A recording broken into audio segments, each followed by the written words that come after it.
अजंता हिंदुस्तान के आर्ट की मेराज है। दुनिया में इसका जवाब नहीं है साहब। बड़े बड़े अंग्रेज और अमेरिकान यहाँ आकर दम बखुद रह जाते हैं। ये गार 1500 साल पुराने हैं। इनको खोदने, तराशने, इनमें मुजस्समे और तस्वीरें बनाने में कम से कम 800 बरस का अरसा लगा होगा। महात्मा बुद्ध के इस मुजस्समे को देखिए। सरकारी गाइड की मंझी हुई आवाज गार की ऊंची पथरीली छत से टकराकर गूंज रही थी। 28 रुपए माहवार तनख्वाह और ₹1.5 रोजाना बख्शीश के एवज में वो अपना तोते की तरह रटा हुआ सबक दिन में न जाने कितनी बार दोहराता था। निर्मल को उसकी आवाज ऐसी मालूम होती जैसे रहट चल रहा हो, या चरखा, या कोल्हू।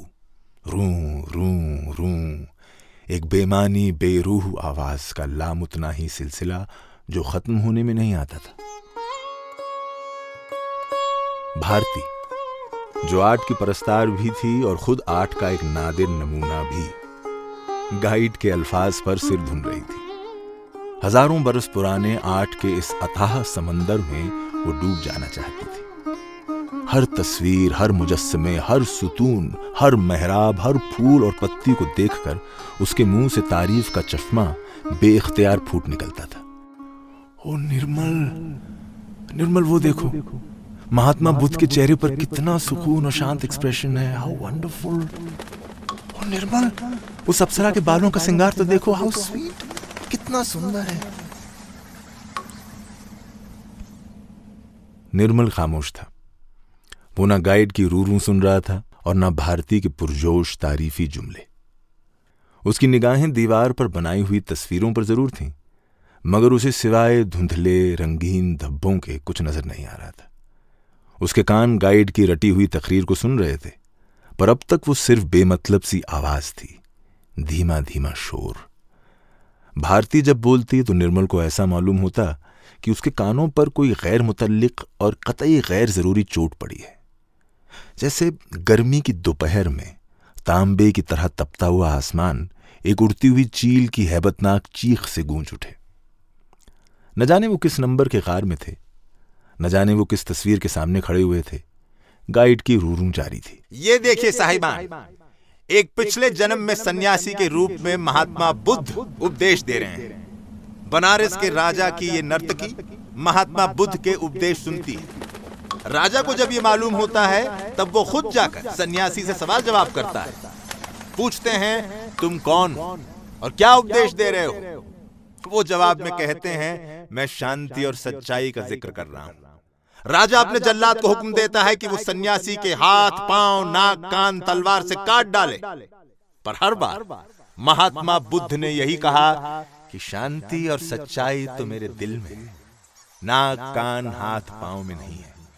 ये देखिए साहिबान, उनके जख्मों से खून।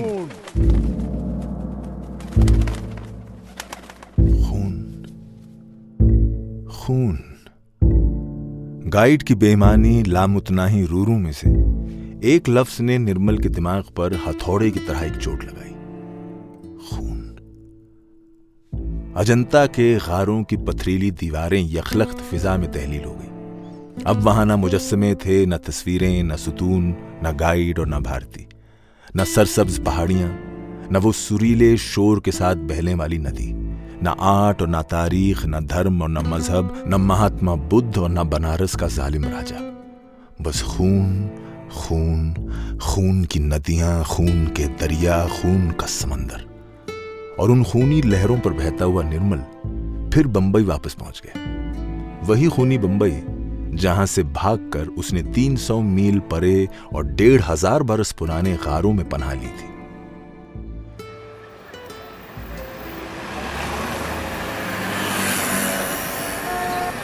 एक सितंबर शाम को हस्बे मामूल वो अपना काम खत्म करके गिरगाम अपने दोस्त वसंत के दफ्तर गया था कि दोनों साथ ही ट्रेन से दादर जाएंगे कि खबर आई कि शहर में हिंदू मुस्लिम का फसाद हो गया है।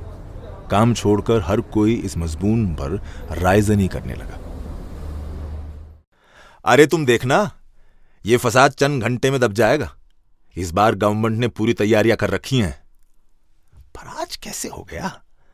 मुस्लिम लीग कल झंडों का मुजाहिरा तो कल करने वाली है। ये कलकत्ता की खबरों का असर है। सुना है कई हजार छुरे पकड़े गए हैं। सुना है गोल पीठा पर पंडित जवाहरलाल नेहरू की तस्वीर पर एक मुसलमान पुराने जूतों का हार पहना रहा था।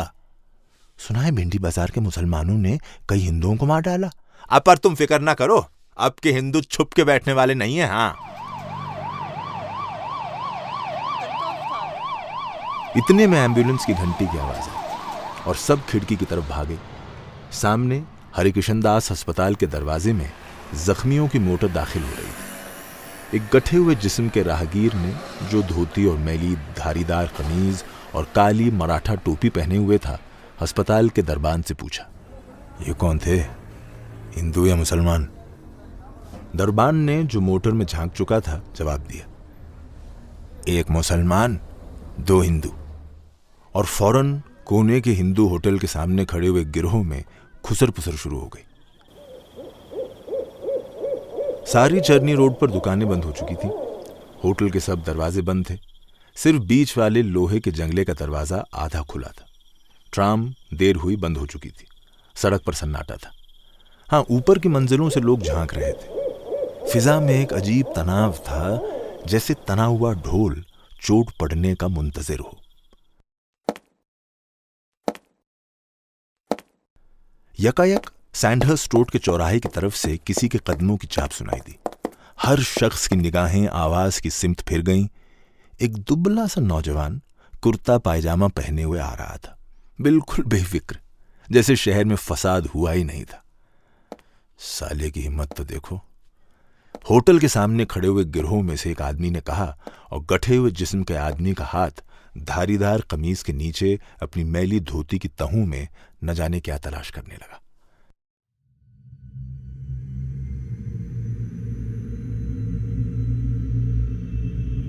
बेफिक्र दुबला नौजवान अब वसंत के दफ्तर की खिड़की के नीचे से गुजर रहा था।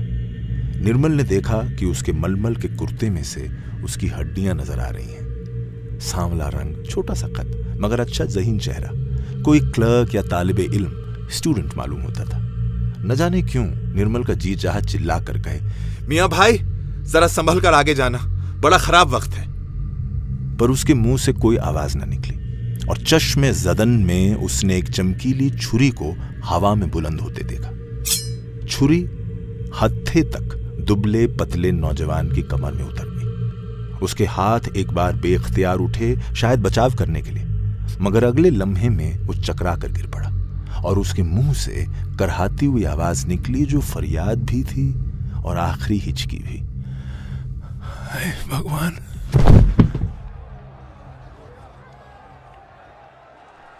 और होटल के मजमे में खलबली सी मच गई। अरे ये तो हिंदू हैं, हिंदू। नहीं रे, साला बन रहा है। पाजामा पहनी हिंदू कैसे हो सकता है? साले का पाजामा खोलकर खतना देखो। छुरी अभी तक नौजवान की कमर में गड़ी हुई थी, मगर उसकी परवाह ना करते हुए कई आदमियों ने बढ़कर सिसकती हुई लाश को पलट दिया और एक ने कमरबंद की डोरी को खींचकर गिरह खोली। निर्मल की आंखें शर्म से बंद हो गईं। उसे ऐसा मालूम हुआ जैसे किसी ने गलाजत के ढेर में उसका मुंह रगड़ दिया हो। जब उसने आंखें खोली तो कातिल लाश को फिर उलटकर जख्म में से अपनी छुरी बाहर खींच रहा था। ये तो साला मिस्टेक हो गया। और अपनी मैली धोती में से एक कतरन फाड़कर उससे छुरी का खून पोंछने लगा। छुरी जब जख्म से बाहर निकली तो निर्मल ने देखा कि जख्म से सियाही माइल गाढ़ा गाढ़ा खून बह निकला और मकतूल नौजवान के कपड़ों को रंगता हुआ सड़क पर फैल गया। खून।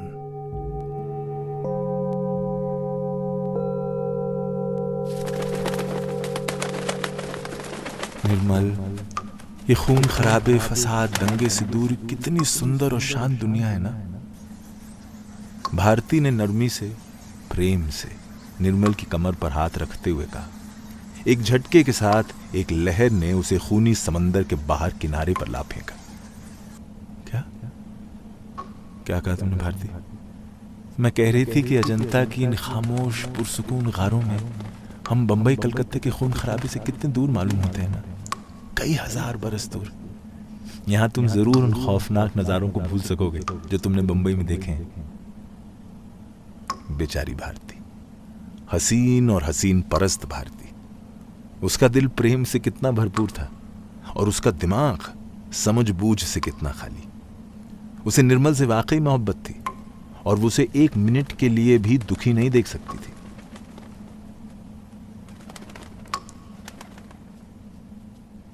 जिस दिन फसाद शुरू हुआ उसके अगले दिन ही वो जान गई कि निर्मल का नाजुक और हसास दिमाग इस खून खराबी की ताब नहीं ला सकता। चर्नी रोड के खून के बाद जो उसने अपनी आंखों से देखा था, निर्मल ने 3 दिन तक खाना न खाया और ना ही वो सो सका। उसको चुप सी लग गई थी। उसके दिलो दिमाग पर एक गहरा सुकूत तारी था।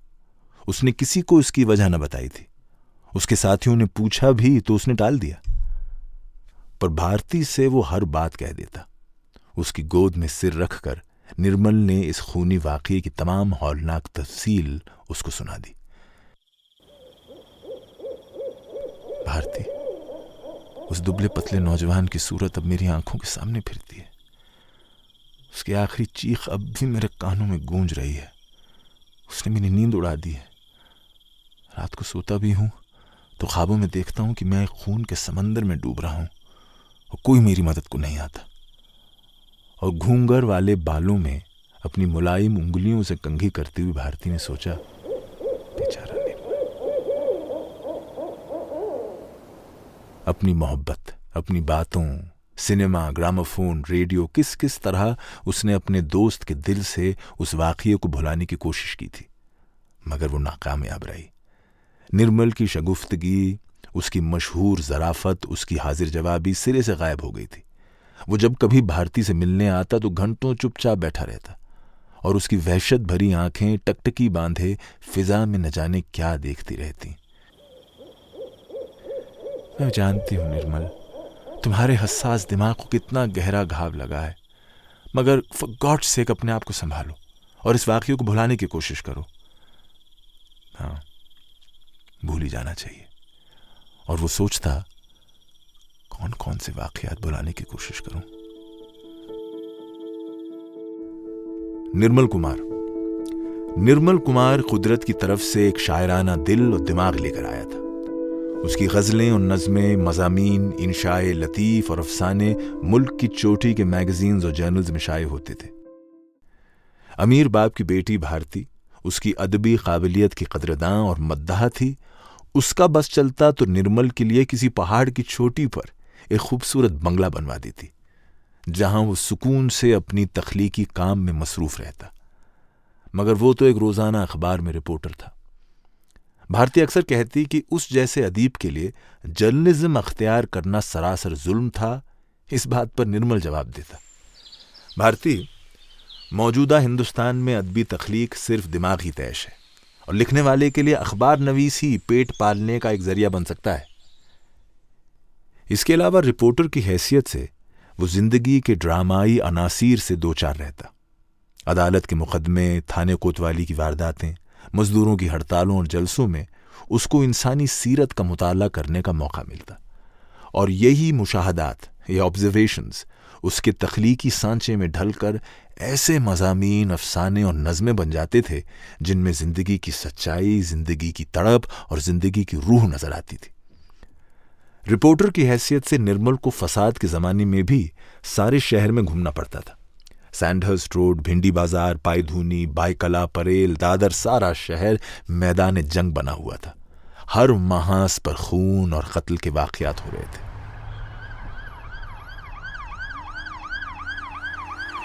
यहां एक मुसलमान डबल रोटी वाला मारा गया, वहां एक हिंदू दूध वाले को किसी मुसलमान ने छुरा घोंप कर मार डाला।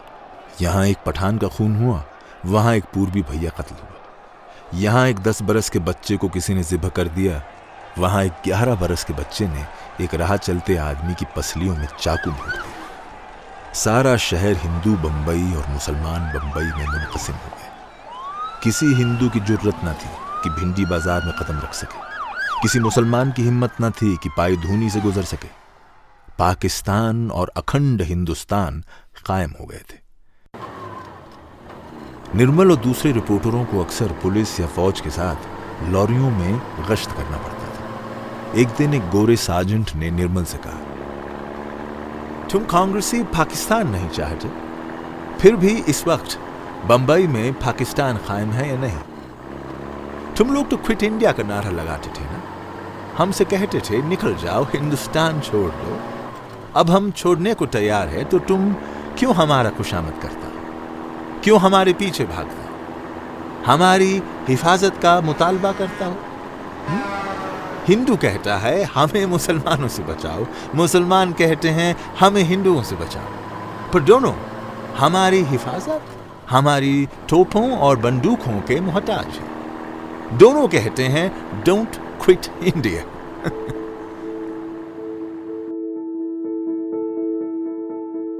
और निर्मल को ऐसा मालूम हुआ जैसे हिंदुस्तान की आजादी का महल अड़ाड़ा दम गिर पड़ा हो, जैसे पिछले 100 बरस की तमाम कौमी रिवायतें एक लम्हे में मिट्टी में मिल गई हों।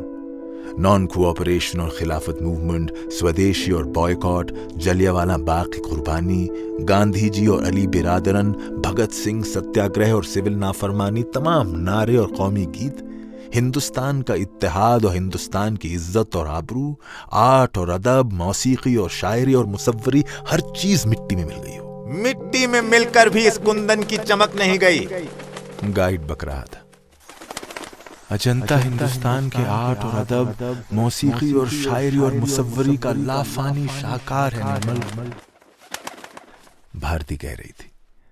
मगर निर्मल को इस अंधेरे गार में, बिजली की पीली पीली रोशनी के घेरे में भी सिवाय फीके फीके रंगों के, चंद बेमानी धब्बों के कुछ नजर न आया।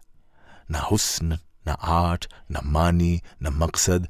बजाय एहसास से हुस्न के उसका दिल एक अमीर गुस्से, एक बेपनाह नफरत से भरा हुआ था। उसका बस चलता तो वो चिल्ला उठता, ये सब क्यों? ये हजारों आदमियों की हजारों बरस की मेहनत क्यों और किस लिए? ये पहाड़ की गोद से तराशे हुए गार, ये मुजस्समे, ये तस्वीरें, ये सनाई, ये मुसव्वरी, क्यों और किस लिए? बेकार है ये सब। ये सारी मेहनत बेकार थी। दुनिया के लाखों बरस के इर्तिका में एक खफीफ और मजाखेज लम्हा। बेहतर होता कि इतनी मेहनत पत्थरों में गुलकारी करने के बजाय इंसानों को इंसान बनाने में सर्फ की जाती, ताकि आज वो एक दूसरे का खून ना करते। अजंता से हिंदुस्तान ने ना कुछ सीखा है और ना सीखेगा। ये गार दुनिया से, असलियत से, सच्चाई से फरार होने के लिए बनाए गए हैं। अजंता ना सिर्फ बेकार है बल्कि एक जबरदस्त झूठ है, धोखा है, फरेब है। ये गाइड निर्मल के खौफनाक ख्यालात की रौ से बेखबर अपनी रूह किए जा रहा था। ये देखिए साहब, महात्मा बुद्ध घोड़े पर चढ़े बाजार में से गुजर रहे हैं। उनके चेहरे पर कितनी शांति है। और देखिए, ये औरतें अपने अपने घरों पर से कितनी मादराना निगाहों से देख रही हैं। निर्मल, देखो इन औरतों के चेहरों पर कितनी हसीन विजदानियत तारी है। सच कंपैशन एंड ह्यूमननेस। सच तो यह है कि हिंदुस्तानी औरतों की असली रूह, उनकी शांत आत्मा, उनकी नजाकत, उनकी ममता को कुछ अजंता के आर्टिस्ट ही समझे हैं। हिंदुस्तानी औरतों की असली रूह, उनकी शांत आत्मा, उनकी नजाकत, उनकी ममता। निर्मल का दिल चाहा कि कहकहा मारकर इतने जोर से हंसे कि गारों की पथरीली दीवारें लरज उठें, ये चट्टानें थर्रा जाएं, ये गारों का सिलसिला उसके नाराए हिकारत से गूंज उठे। हिंदुस्तानी औरतों की असली रूह, उनकी शांत आत्मा, उनकी नजाकत, उनकी ममता झूठ, सरासर झूठ, धोखा, खुद फरेबी।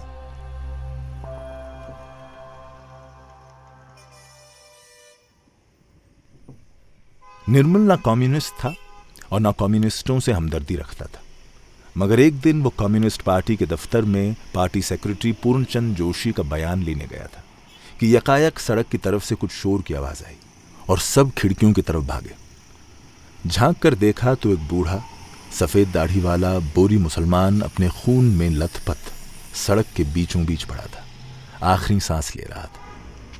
और साथ के मकान की बालकनी पर और उसकी निचली मंजिल की दहलीज पर मराठा औरतों का एक गिरोह खड़ा हंस रहा था, जैसे कोई निहायत दिलचस्प और मजेदार तमाशा हो रहा हो। हिंदुस्तानी औरतों की असली रूह, उनकी शांत आत्मा, उनकी नजाकत, उनकी ममता।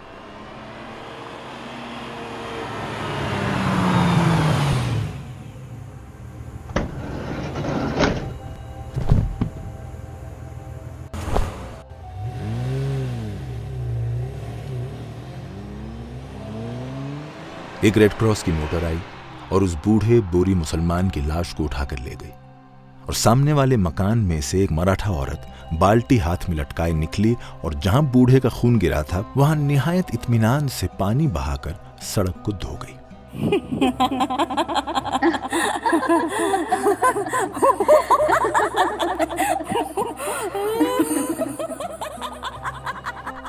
और कई रोज तक निर्मल के कानों में उन औरतों के कहकहे एक खौफनाक शोर बनकर गूंजते रहे, और उसकी आंखों के सामने उस बूढ़े की सफेद दाढ़ी जो खुद के खून से रंगीन हो गई थी एक भयानक बगुला बनकर फड़फड़ाती रही, और उसे ऐसा मालूम हुआ कि तमाम हिंदुस्तान की औरतें किसी ऐसे खौफनाक और खूनी मजाक पर हंस रही हैं जो उसकी समझ से बाहर है।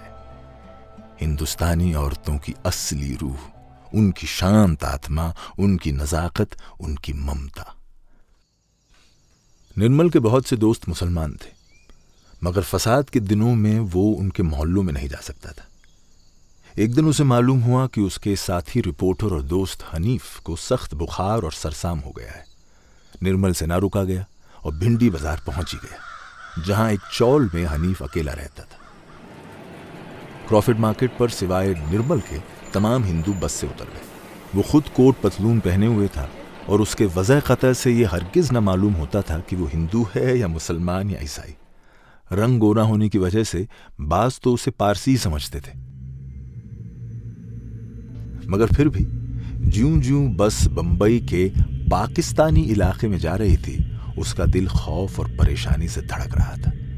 एक बार तो उसे ऐसा मालूम हुआ कि उसके बराबर बैठा हुआ हट्टा कट्टा गुंडा नुमा मुसलमान नौजवान उसके दिल की धड़कन सुनकर समझ जाएगा कि वो हिंदू है और अपने जैकेट से छुरा निकालकर उसकी कमर में घोंप देगा, उसी तरह जैसे चर्नी रोड पर उस दुबले पतले नौजवान को एक हिंदू गुंडे ने मिस्टेक से मार डाला था।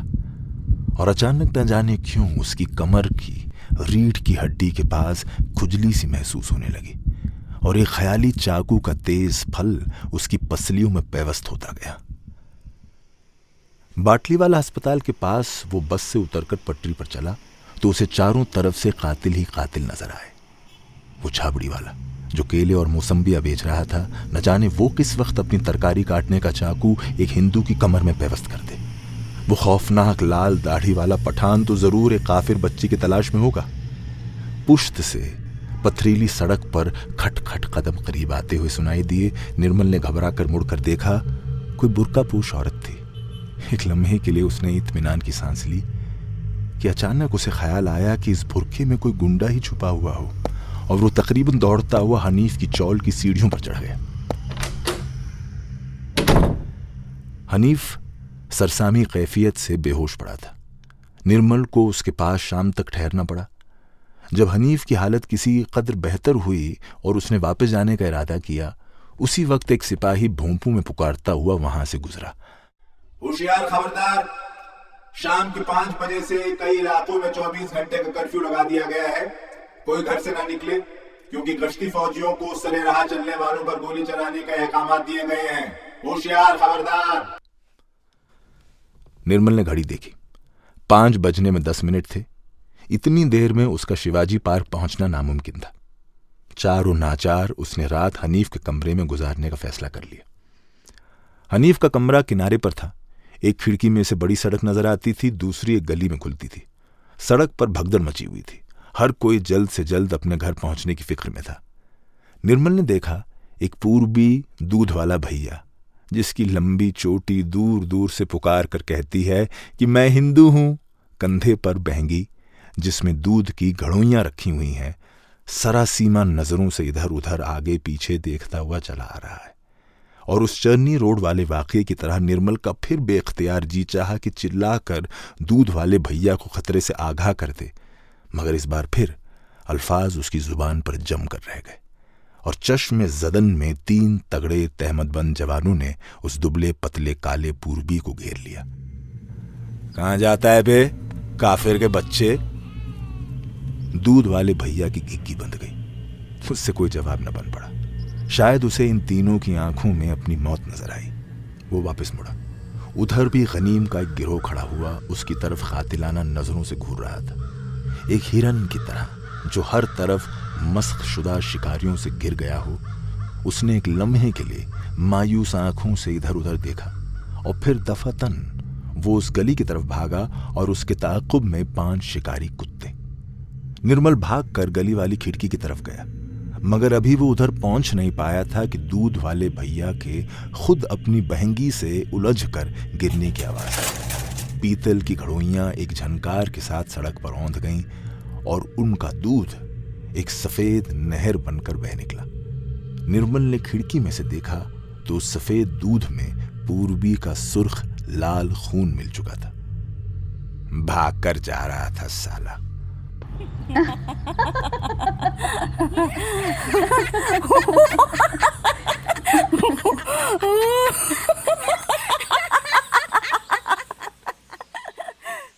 और फिर निर्मल ने बराबर के कमरे से किसी औरत के हंसने की आवाज सुनी। अरे ओ गुलबानो, देख तो सही, एक काफिर हमारी गली में मारा गया है। जैसे वो कह रही हो, अरे ओ गुलबानो, मुबारक हो, हमारी गली वालों ने आज कितनी बहादुरी का काम किया है। और फिर 3-4 जवान अधेड़ बूढ़ी औरतों की खुशी से भरी हुई आवाजें आई। अरे उसकी चुटिया तो देख। हाय, अच्छा हुआ ये सब पुरबैये दूध में बराबर का पानी मिलाते हैं। अब सजा मिली मुँहे को। गिरगाम में जो मुसलमान मारे हैं ना, हमारे आदमी भी उनसे एक एक का बदला लेंगे। हाँ। और फिर उन्हीं में से कोई औरत अंदर गई और घर भर का कूड़ा, तरकारी के छिलके, अंडों का खोल, गोश्त के छीछड़े और हड्डियां गली में फेंक आई। ऐन वहां जहां मक्खियों ने पूर्वी भैया के दूध और खून पर भिनभिनाना शुरू कर दिया था। हिंदुस्तानी औरतों की असली रूह, उनकी आत्मा, उनकी नजाकत, उनकी ममता।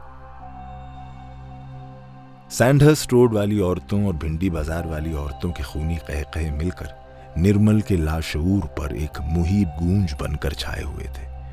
वही गूंज उसे अब तक अजंता की इन गारों में भी सुनाई दे रही थी। धुंधली फीकी रंग की तस्वीरों में उसे हर देवी, हर अप्सरा, हर राज नर्तकी, हर औरत के चेहरे पर एक शैतानी खुशी और उसकी आंखों में एक कातिलाना चमक नजर आई। और निर्मल का दिल एक अमीख नफरत से भर गया। मैं हर औरत से नफरत करता हूं, हर औरत से, यहां तक कि भारती से भी। भारती जो उससे मोहब्बत करती थी और जिससे मुद्दत से वो भी मोहब्बत करता था। भारती जो निर्मल को और उसकी हसास तबीयत को अपनी दौलत की पनाह में रखना चाहती थी, जो मुंबई और उसके किश्त खून के माहौल से निर्मल को तकरीबन जबरदस्ती भगाकर अजंता ले आई थी। मोहब्बत, नफरत, नफरत, मोहब्बत। हम भाई भाई हैं, हम आशिक व माशूक हैं, हम दोस्त और साथी हैं, हम एक दूसरे के साथ मोहब्बत के रिश्ते में मुंसलिक हैं, मगर हम एक दूसरे से नफरत करते हैं। हम एक दूसरे पर पत्थर फेंकते हैं, एक दूसरे का खून बहाते हैं, एक दूसरे का गला काटते हैं।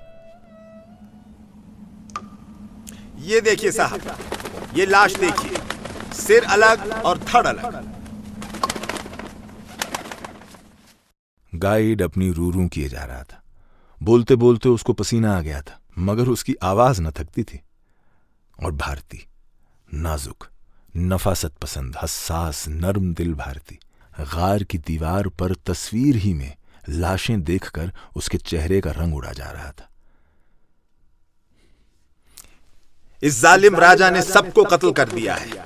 सिर कटवाकर लाशें इस गड्ढे में फेंकवा दी है, चीलों गिद्धों के खाने के लिए।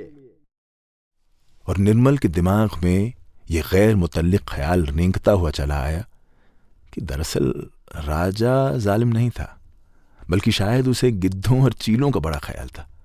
उनको खुराक बहम पहुंचाने के लिए उसने इन सब लोगों को मरवाकर इनकी लाशें यहां डलवाई थी। इसके जुल्म में कम से कम मुर्दाखोर जानवरों को तो भला था। लाशें, 27 ठंडी, काली और नीली लाशें जो ठंडे पत्थर के फर्श पर इस तरह बिखरी हुई पड़ी थीं जैसे फसल काटने के वक्त किसी किसान ने गेहूं की बालें काट कर खेत में छोड़ दी हों। जैसे ज़िबह खाने में 27 बकरों की खाल उतार कर एक कतार में लगा रखी हों।